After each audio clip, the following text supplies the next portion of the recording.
Oke, baik. Assalamualaikum warahmatullahi wabarakatuh. Pada kesempatan kali ini kita akan membahas terkait logika matematika. Di antaranya di sini ada proposisi, negasi atau ingkaran, konjungsi, disjungsi, implikasi, dan satu lagi yang belum tertulis di sini yaitu biimplikasi.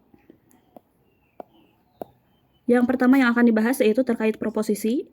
Proposisi di sini dikatakan dia itu adalah sebuah pernyataan yang menggambarkan keadaan benar atau salah dalam bentuk kalimat. Contohnya, misalkan proposisi yang benar itu seperti ini. Bika Ambon berasal dari Medan. Itu adalah salah satu fakta dan pernyataan yang benar. Kalau misalkan proposisi yang salah, contohnya seperti ini. Bika Ambon berasal dari Ambon. Itu salah satu contoh proposisi yang salah. Namun ada juga pernyataan yang tidak termasuk ke dalam proposisi. Contohnya adalah sebuah opini dari seseorang. Misal, Andi ganteng. Andi ganteng itu tergantung dari perspektif beberapa orang saja. Jadi itu tidak berdasarkan fakta. Berarti tidak termasuk ke dalam proposisi. Nah, kemudian di proposisi sendiri itu ada yang namanya proposisi majemuk. Kalau proposisi majemuk berarti ada dua buah pernyataan atau lebih mungkin ya. Dua buah pernyataan atau lebih terkait proposisinya, bisa benar ataupun salah. Dan di dalam proposisi majemuk ini ada yang disebut sebagai anteseden. Anteseden ini sering disebut dengan premis dan satu lagi adalah konsekuen. Kalau konsekuen disebut dengan kesimpulan. Contohnya, misal di sini kita tuliskan P. Premis pertamanya P-nya, bayam merupakan tanaman sayuran. Bayam merupakan atau langsung aja sayuran ya. Sayuran, merupakan sayuran. Dan premis yang kedua, pernyataan kedua yaitu bayam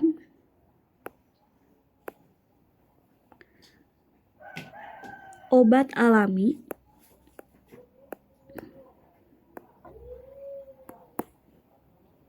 penurun darah tinggi.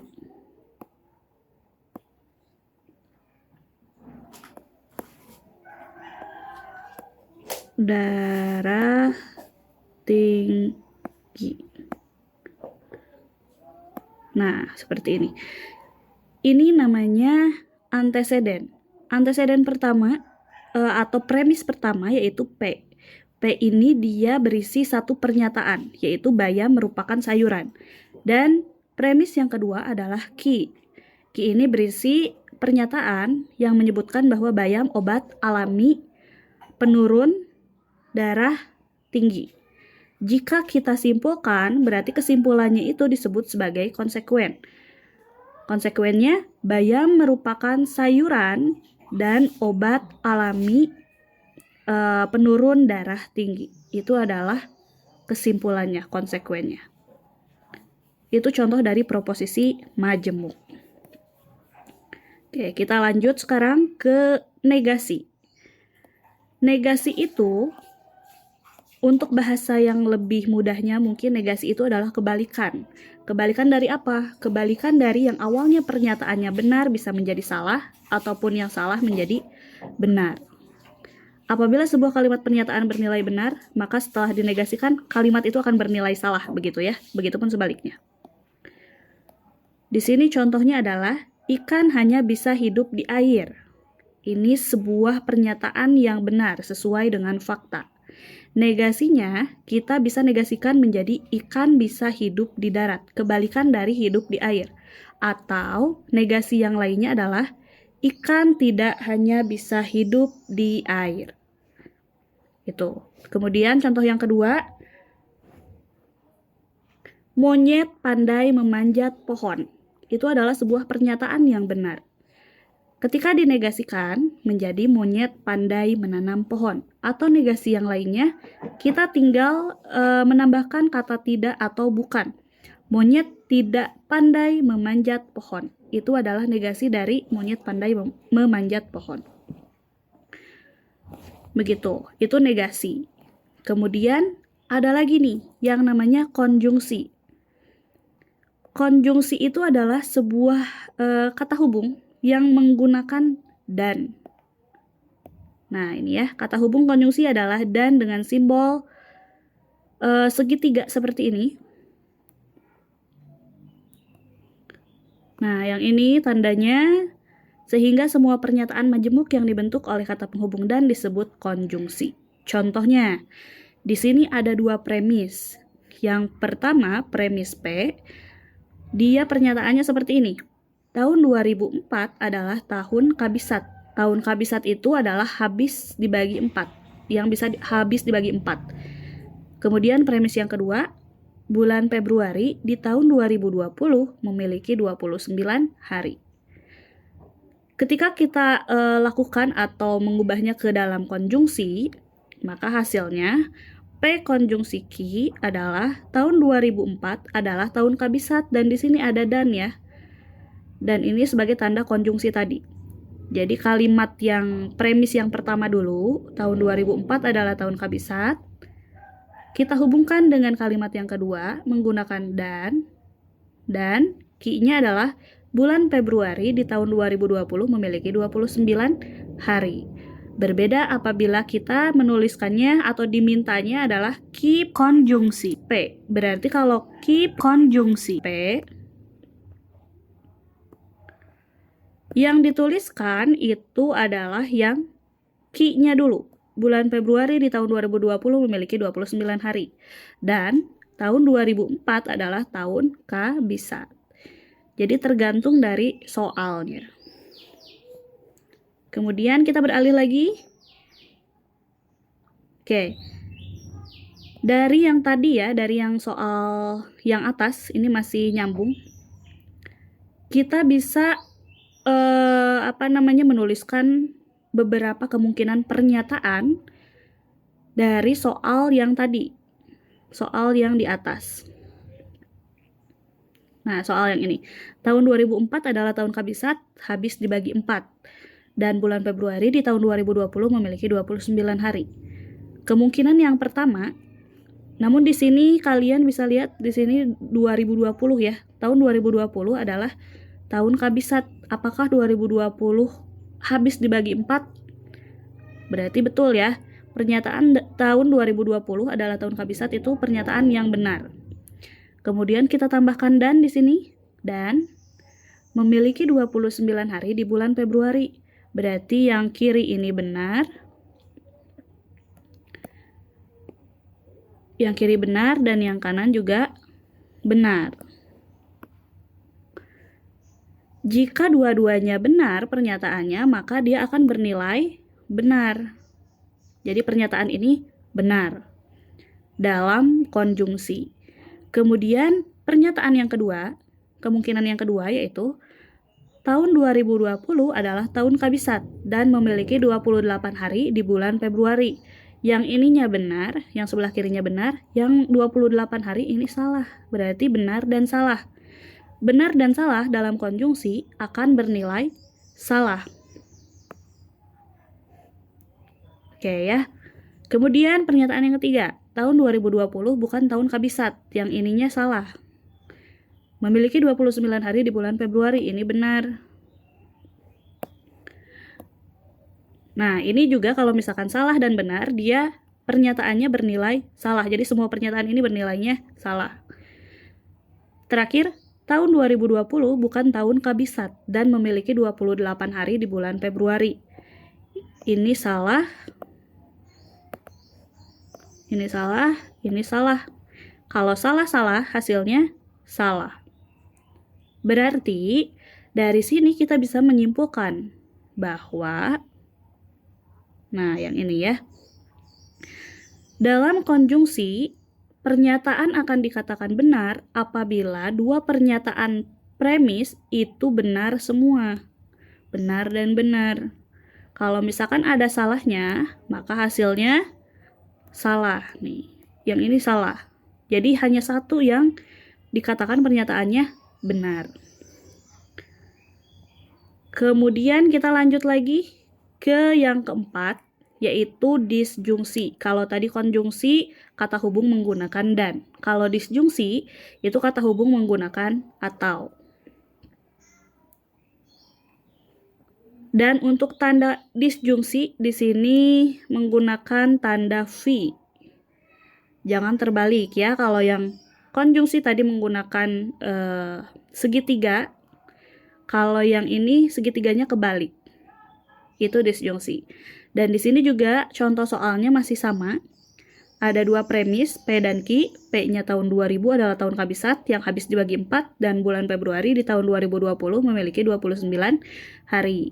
Jika kita lakukan disjungsi, maka hasilnya P disjungsi Q adalah tahun 2000 adalah tahun kabisat, atau bulan Februari di tahun 2020 memiliki 29 hari.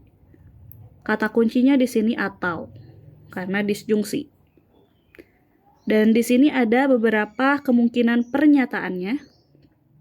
Yang pertama, tahun 2020 adalah tahun kabisat. Ini berarti betul ya, karena 2020 habis dibagi 4. Memiliki 29 hari di bulan Februari. Ini betul juga. Jika benar dan benar di dalam disjungsi, dia akan bernilai benar pernyataannya. Dan kata kuncinya di sini ingat ada atau. Kemudian pernyataan kedua, tahun 2020 adalah tahun kabisat. Ini benar pernyataannya.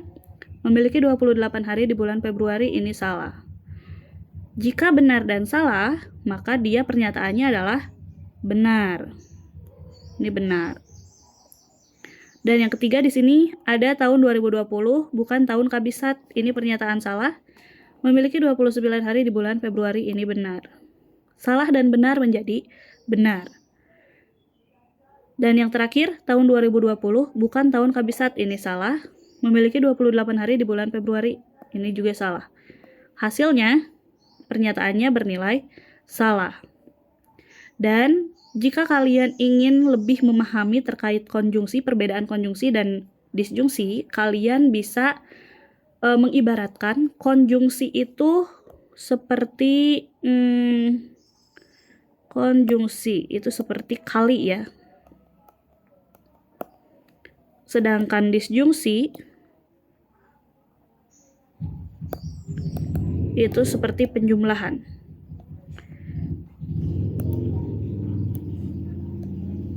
Nah, penjumlahan. Kalau yang kali tadi kan, kalau yang konjungsi tadi dia akan bernilai benar apabila dua-duanya, pernyataan dua-duanya itu bernilai benar. Berarti ibaratkan benar itu 1 dikali 1, hasilnya 1. Benar dan benar, benar kali benar, benar. Kalau misalkan 1 kali 0 atau benar dikali salah, hasilnya salah. Semuanya salah, kalau yang ada salahnya berarti salah. Terbalik dengan disjungsi. Disjungsi itu dia akan bernilai benar bila salah satunya itu ada satunya. Misalkan benar dan salah, hasilnya benar. Nah, contohnya yang ini. Terus ini juga sama. Salah dan benar menjadi benar, karena salah satunya ada yang benar. Ini tabel kebenaran, jadi ini namanya tabel kebenaran ya.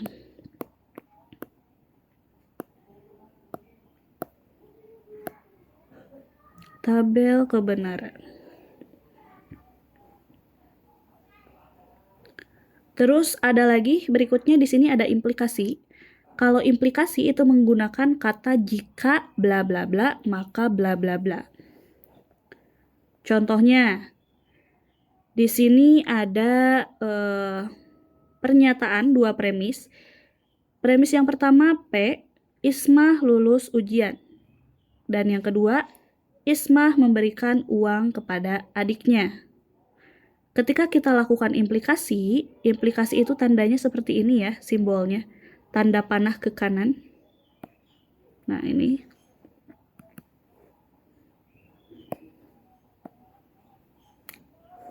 Terus implikasinya berarti di sini ingat pakai jika dulu. Jika Ki, oh ini Ki ya. Jika Ki-nya adalah Ismah memberikan uang kepada adiknya.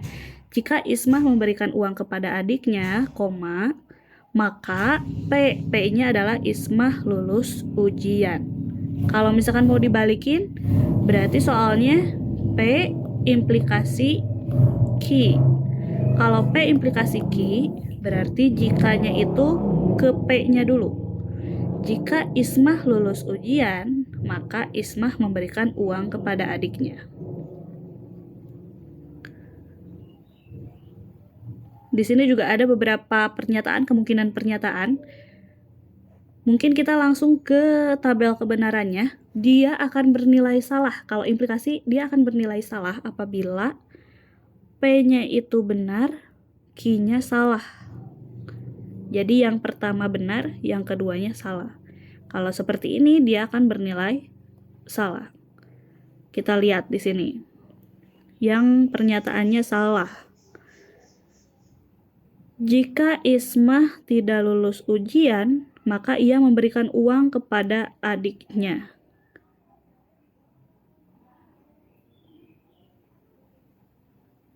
Jika Ismah tidak lulus ujian, oh bukan ya. Jika Ismah, oh yang ini yang nomor 2. Jika Ismah lulus ujian, ini benar, maka ia tidak memberikan uang kepada adiknya. Kalimat ini salah karena Ismah lulus ujian dan tidak memberikan uang kepada adiknya. Berarti ini yang salah ya. Nomor 2, pernyataan yang nomor 2 itu salah. Itu implikasi. Kemudian yang terakhir di sini ada biimplikasi. Biimplikasi itu menggunakan kata jika dan hanya jika. Nah, biimplikasi adalah pernyataan majemuk dengan kata hubung jika dan hanya jika, sehingga notasi dari P biimplikasi Q akan dibaca P jika dan hanya jika Q. Jadi jikanya itu bukan di depan, melainkan P-nya dulu disebutkan, baru pakai jika dan hanya jika Q.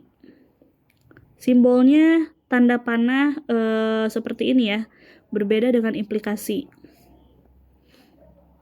Contohnya seperti ini. 30 dikali 2 sama dengan 60. Ini pernyataan yang benar. 60, ini premis yang kedua, 60 adalah bilangan ganjil. Harusnya 60 adalah bilangan genap. Ini kan pernyataan yang salah. Ketika kita lakukan biimplikasi, P biimplikasi Q, maka 30 kali 2 sama dengan 60. Jika dan hanya jika 60 adalah bilangan ganjil. Berarti ini salah satu pernyataan yang bernilai salah. Jadi benar dan salah itu akan menghasilkan pernyataan yang salah. Kita lihat di sini tabel kebenarannya. Nah, dia akan bernilai benar apabila dua-duanya itu memiliki nilai yang sama. Benar dan benar. Atau salah dan salah. Ini akan bernilai benar. Tapi kalau misalkan tidak sama, seperti misalkan di sini ada B dan S, benar salah, itu akan menghasilkan salah. Atau salah dan benar akan menghasilkan salah.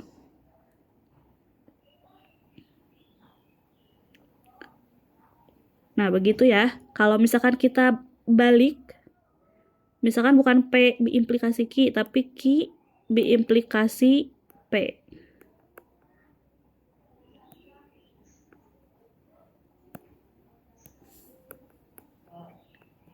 Maka hasilnya menjadi 60 adalah bilangan ganjil.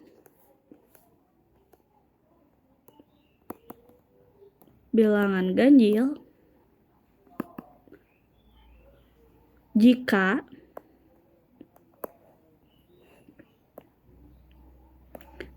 dan hanya jika 30 dikali 2 sama dengan 60. Ini juga pernyataannya salah. Mengapa? Karena sama aja seperti tadi ya, 60 adalah bilangan ganjil, itu salah. karena harusnya 60 tadi bilangan genap. Jika dan hanya jika 30 dikali 2, kalau yang ini betul, pernyataannya betul.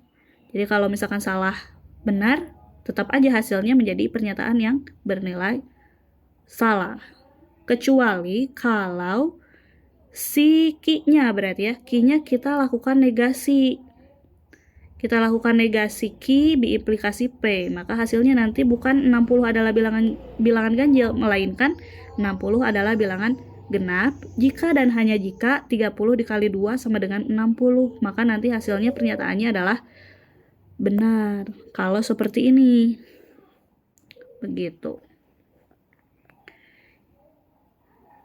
Nah, sekarang kita coba rangkum untuk simbol-simbolnya tadi. Untuk negasi itu simbolnya seperti ini. Ini negasi, ini dan, and atau konjungsi, ini atau or, disjungsi, ini implikasi, dan ini biimplikasi. Oke, mungkin itu saja yang bisa dijelaskan untuk kesempatan kali ini. Terima kasih. Wassalamualaikum warahmatullahi wabarakatuh.